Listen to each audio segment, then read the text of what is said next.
ToonGrin.com.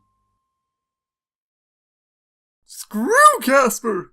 Wow, starting off pretty harsh there, aren't we? I don't care! He's stupid with a big head, and now I can take care of him! This can only end wonderfully. Aha! I got him! Now, prepare to beat him up! That's not Casper. It's Jaimetud from the popular web review series from Pages to Pictures. Wow! I'm a big... That is for zapping me. To be fair, you might as well be dead from how little you post your reviews. Spooky Corner welcomes Jaimetud as he and Whyboy cover Casper, the movie.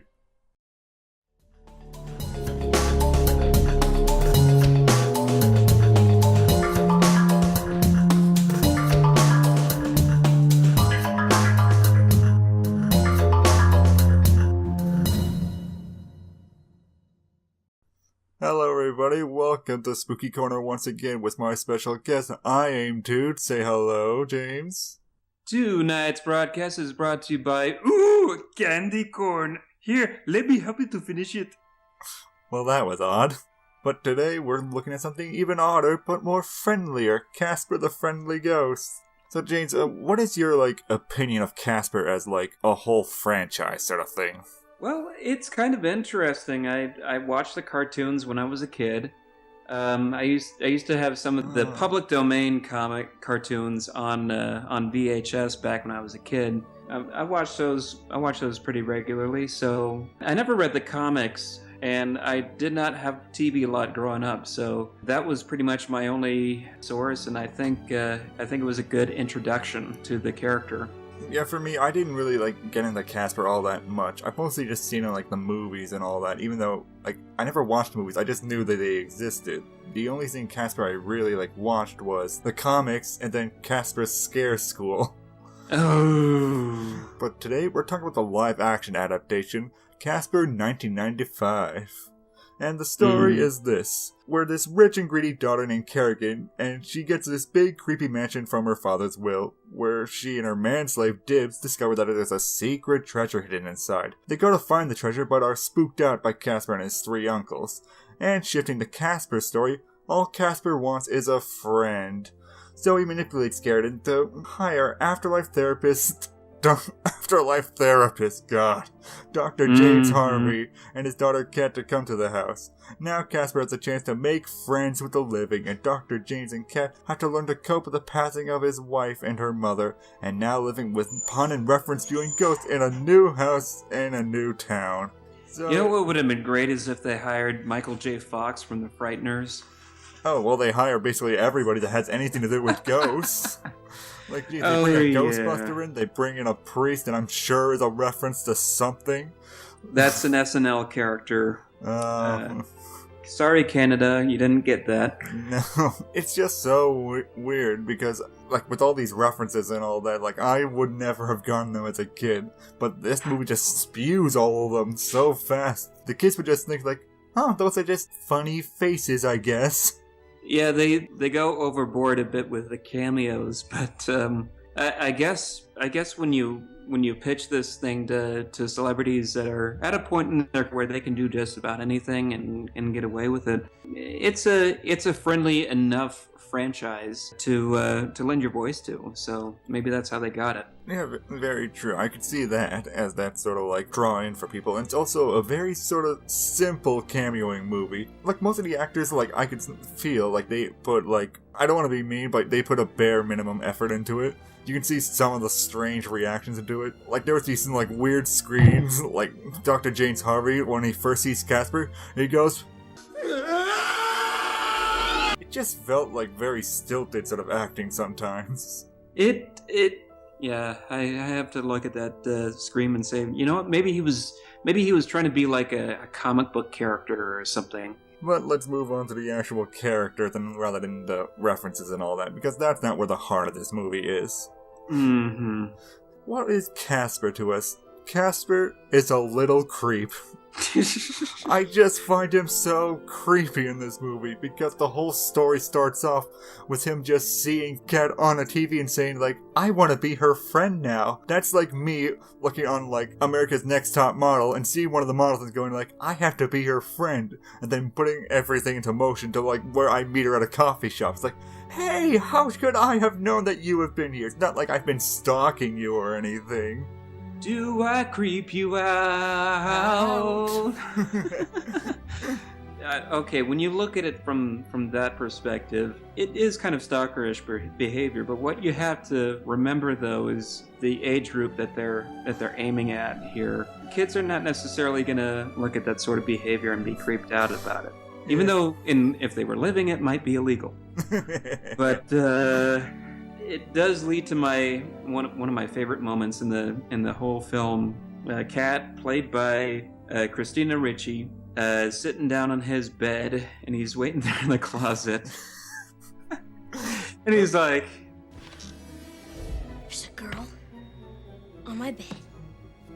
Yes." Like, yes, puberty is almost in my grasp. And then that's sort of like what's the appeal of Casper. It does have that sort of like childlike innocence that children can really attach to Casper. Like even the stalkerish sort of aspects.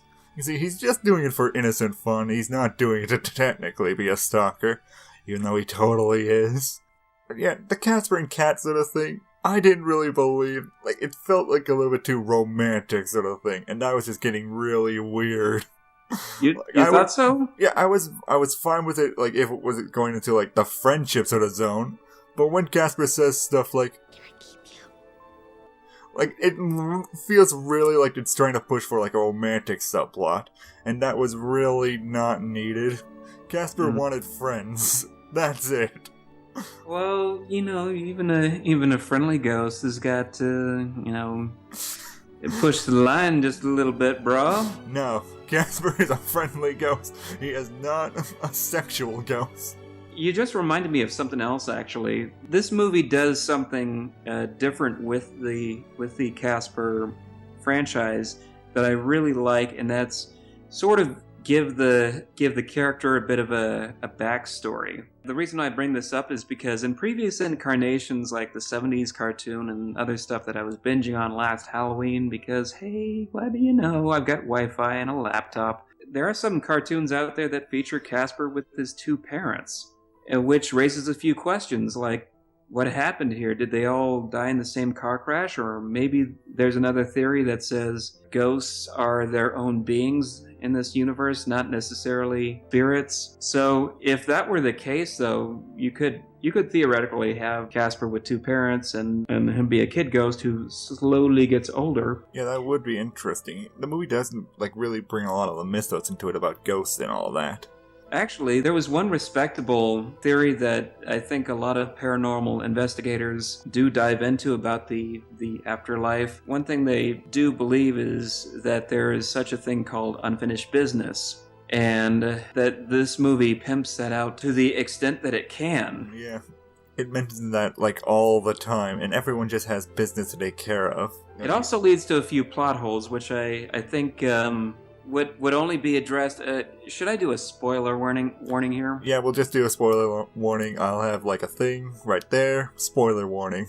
So, in the third act of the film, we find out that Casper's father was a scientist, a great inventor and whatnot, who created a machine that can bring the dead back to life so long as you have a spirit to bring back to life. We never find out why he never used it. On himself, his wife, their son...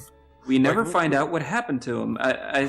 He gets locked up in an institution somewhere. It just feels completely contrived in a way.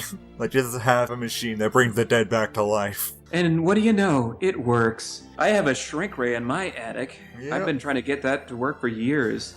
Yeah, and that brings up the point, there's a lot of, little subplots in here that don't really add up to much. The whole Kerrigan, Dibs thing where they find the treasure only adds to the fact that they just disappear halfway through the movie and just never show up until mostly the end, where they find their treasure. I didn't mind so much that... Yeah, they weren't the focus, but it just makes me wonder, why were they in the movie to begin with? Mm-hmm. You could have just thought of a way, like it started off with Casper and just focus on him. But we just focus on this woman just trying to get something from her dead father. That seemed really weird. And then also the bully girl and the cute boy thing where they're trying to scare everybody during the Halloween dance. There is a bit of a question mark there. I mean, like, it's some guy that likes Kat at her school, so why would he... You see him flirting with her. He's flirting with her. You see it. So why he's going along with this other girl saying, oh, we gotta have a prank at the Halloween party and do something mean. Yeah, and the whole prank is dressing up as a ghost. Like everyone else is dressed up. A great prank indeed. Should have thought that through, guys. Despite its faults, I can't help but say, you know, this movie had it heart. I watched it again last year, after going for 15 years and not seeing it, and there were moments in the final act that actually kind of brought a tear to my eye, just a little bit. Yeah, I can feel the same. There's a real spirit to this movie. It's not like a stupid cash grab movie like Scooby-Doo or any of those other live-action crap. It actually feels like there was actual love for Casper in this movie, and it was actually trying to put a mythos to him and all of that, and give Casper a personality. Even though I joke saying it's a little bit of creepy, it's still a genuine friendly personality that I really love. And even the story, while having a lot of loose ends that could have been chopped off, still fully encompasses the friendly ghost that we all come to love. So yeah, Casper, our final thoughts are we think it's good. It has its problems, but it has a very deep soul to it. That makes it very enjoyable. I feel like just nabbing this movie on Blu-ray just for the hell of it. Well, it is out on Blu-ray, so I guess we can do that. Mm-hmm. So, for this Halloween season, why not get a little bit friendly with Casper the Friendly Ghost?